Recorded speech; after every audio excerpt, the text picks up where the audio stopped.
এই নদীটাতেই কবিগুরু রবীন্দ্রনাথ ঠাকুর একটা গল্প লিখেছেন। দেবীর দেহ 51টি খণ্ডে বিভক্ত হয়ে 51 জায়গায় পড়েছিল। লাইনটা দেখো, এখান থেকে আরম্ভ হয়েছে, ওই দিক দিয়ে লাইন। এই যে নদীটা তোমরা দেখছো, এটা হচ্ছে কোপাই নদী। এটা ঝাড়খণ্ড থেকে বয়ে সতী মায়ের কাকালের এক অংশ পড়েছিল। স্নান করে পুজো দেয়। এটা মন্দিরের রান্নাঘর। এইখানে পরিবেশটা দেখো, চারদিকটা সবুজে পরিপূর্ণ, খুব সুন্দর পরিবেশ।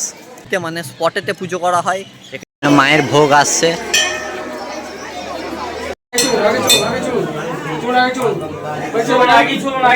এটাই হচ্ছে সেই জীবিত কুণ্ড। তো অনেক কথায় প্রচলিত আছে, এই জীবিত কুণ্ডের জল মাথায় নিলে সমস্ত রোগ ব্যাধি নাকি দূর হয়ে যায়।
সো হে গাইস, আমি অনুপ কুণ্ডু, তোমরা দেখছো আমার ভিডিও, আমার চ্যানেল স্মাইলিং অনুপ।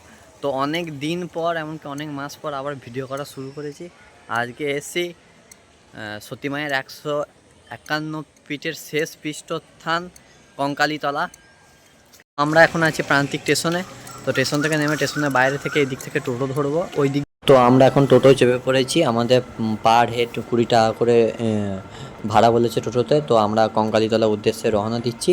তো সোজা মন্দিরে গিয়ে আবার তোমাদের সঙ্গে দেখা হচ্ছে। এটা কঙ্কালীতলার মেন গেট। তো এই গেটে ভিতরে প্রবেশ করে সোজা গেলেই আমাদের মায়ের মন্দির।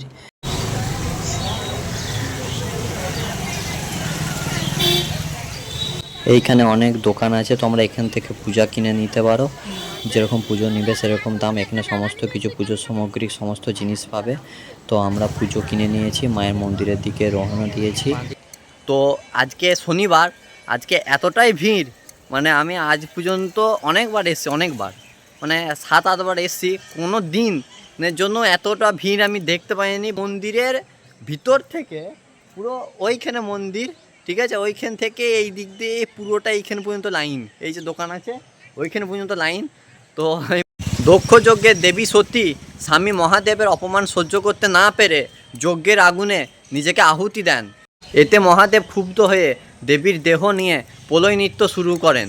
পৃথিবী ধ্বংস হওয়ার ভয়ে স্বয়ং বিষ্ণু দেবীর দেহে সুদর্শন চক্র নিক্ষেপ করেন এবং সেই সুদর্শন চক্রেই দেবীর দেহ 51টি খণ্ডে বিভক্ত হয়ে ভারতীয় উপমহাদেশে 51 জায়গায় পড়েছিল, ঠিক আছে। তার মধ্যে এই কঙ্কালীতলাতে কাকালের এক অংশ পড়েছিল বলে জানা যায়।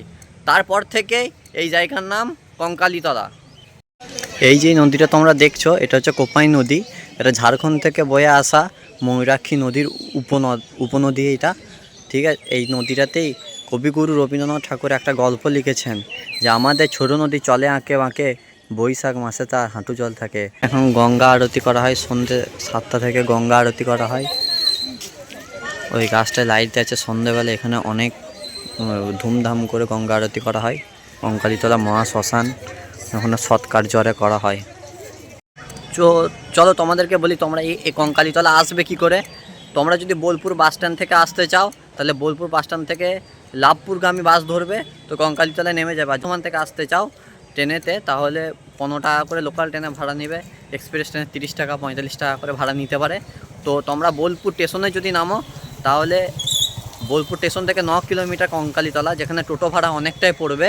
আর তোমরা যদি বোলপুরে পরের স্টেশন প্রান্তিকে যদি নামো, তাহলে ওখান থেকে 20 টাকা করে টোটো ভাড়া দিয়ে তোমরা এখানে আসতে পারবে। সমাধিগুলো করা আছে, তো এইখানেতে আগে যজ্ঞ করা হতো, হোম যজ্ঞ করা হতো। আর আমরা এখানে যেই পুকুরটা দেখতে পাচ্ছি, আমরা তো ওই দিক দিয়ে যাবো। তো আমরা পুজো দিতে পারিনি বলে ভিতরে এখনও ঢুকতে পারিনি, তো আমরা ওই দিক দিয়ে ঘুরে ঘুরে যাব। এইখানেই সতী মায়ের ঈশান কোণ, মানে এই কোণটা হচ্ছে ঈশান কোণ।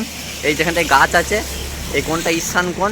এইখানেতেই সতী মায়ের কাঁকালের এক অংশ পড়েছিল, মানে কঙ্কালটা পড়েছিল, যার কারণে এর নাম হচ্ছে যে কঙ্কালীতলা। আর এই পুকুরের জল কোনো দিন আজ পর্যন্ত, মানে যত খরায় আসুক, কোনো দিন আজ পর্যন্ত শুকিয়ে ওঠেনি। ঠিক আছে, জলটা কেউ কোনো দিন মারতেও পারেনি, আর জল কোনো দিন শুকিয়েও ওঠেনি, এটা পৌরাণিক কাহিনীতে জানা গেছে। বা এটা মন্দিরের রান্নাঘর, এখানে এখন রান্না চলছে, 12টার পর থেকে খাওয়ানো হবে। আর এইখানে কুপন দেওয়া হয়, জেঠু বসে আছে এনার কাছে কুপন সংগ্রহ করে এইখানে খাওয়ানো হয় ভিতরটাতে। তো আগেতে এই হাট বাজার এসব এখন বসতো না, কিন্তু এখন বর্তমানে কঙ্কালীতলা একটা ঐতিহ্য স্থান হয়ে উঠেছে। দেশ দূরান্ত থেকে অনেক মানুষ, নানান মানুষ এখানে আসে, যার কারণে এখানে সোনাঝুরির মতনই কিছু অল্প পরিমাণে কিছু মানুষ এখানে বাজার নিয়ে বসেন, জিনিসপত্র নিয়ে। আর তোমরা দেখতেই পাচ্ছ কতটা ভিড় হয়েছে জিনিস কেনাকাটির জন্য। এইখানে পরিবেশটা দেখো, চারদিকটা সবুজে পরিপূর্ণ, খুব সুন্দর পরিবেশ। আর এই গাছটায় সবাই মানে সুতো মেনেছে, মানে মানত করেছে আর কি পুজো দেওয়ার পরে। এই দিকে আছে মন্দিরের, ওই দিকে আছে। আর সতী মায়ের, সতী দেবীর যে 51টা খণ্ড কোথায় কি পড়েছে সেগুলো এইখানে লেখা আছে। দেখো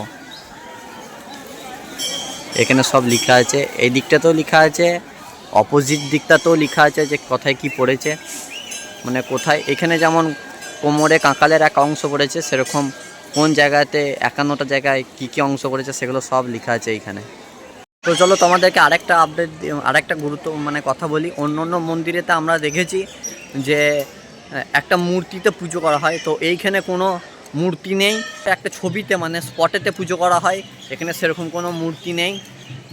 এই কঙ্কালীতলা জায়গাটা সত্যি খুবই জাগ্রত একটা জায়গা, যার কারণে এইখানে এত আগে মানুষ এত আসতো না, কিন্তু এখন মানে যত দিন যাচ্ছে, সমাজ বদলাচ্ছে, তত এখানে পরিবেশ আরও উন্নত হয়ে উঠছে। আগেতে এগুলো এত বাঁধানো থাকেনি, এখন সব ইটের ইয়ে করে বাঁধিয়ে দিয়েছে। এদিকটা দেখো, সত্যি খুবই অসাধারণ। আজকে ভিড় হওয়ার একটা কারণ আছে, আজকে শনিবার, আর আজকে হচ্ছে যে ঈদ উপলক্ষে অনেক স্কুল কলেজ অনেক ছুটি। ঠিক আছে, তো যার কারণে এই কারণেও ভিড় হয়েছে। আর আমি কখনো হয়তো শনিবার থেকে এসছি বলে মনে পড়ছে না, বা যদিও এসে থাকি এরকম ভিড় কোনো দিনও পাইনি, আজকেই প্রথম পেলাম। এখানে তোমরা নানান রকম হাতে কারুকার্য করা জামা মানে নিতে পারবে, যে আমাদের বোলপুর শান্তিনিকেতনে যে বিখ্যাত জামা, কুর্তি, ছেলে মেয়ে সবাই কাদের পাবে, পাঞ্জাবি।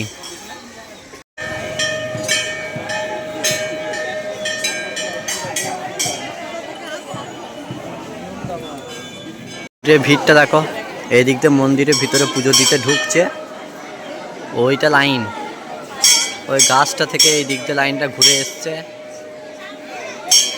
এই দিক দিয়ে লাইনটা ঘুরে ওই পুরো বাইরে যে কোপাই নদী আছে, কোপাই নদী পর্যন্ত লাইন পড়ে গেছে। প্রচুর লাইন, আজকে প্রচুর ভিড়।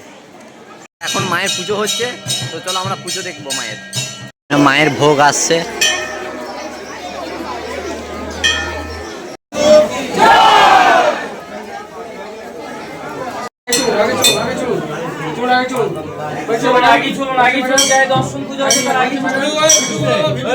এটাই হচ্ছে সেই জীবিত কুণ্ড।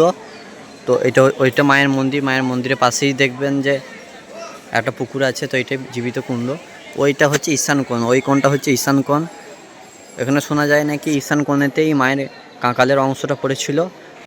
অনেক কথায় প্রচলিত আছে, এই জীবিত কুণ্ডের জল মাথায় নিলে সমস্ত রোগ ব্যাধি নাকি দূর হয়ে যায়।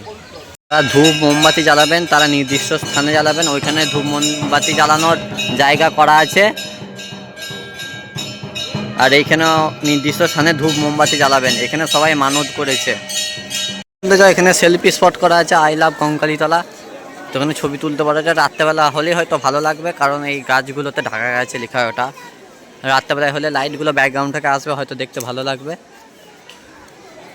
পরিবেশটা দেখো, সকালে জল হয়েছে, এখন হালকা হালকা গরম, ঠিক আছে, হালকা হালকা হাওয়া দিচ্ছে। তো পুজো দেওয়া হয়ে গেছে, এখন যাচ্ছি খেতে খাওয়ার এখানে। তো তোমরা যারা চ্যানেলে নতুন অবশ্যই চ্যানেলটাকে সাবস্ক্রাইব করো, এরকম আমি আবার নতুন করে ভিডিও করা শুরু করছি। চ্যানেলটা ভিডিও ভালো লাগলে সবাই লাইক কমেন্ট শেয়ার করো এবং চ্যানেলটা সাবস্ক্রাইব করে রেখো।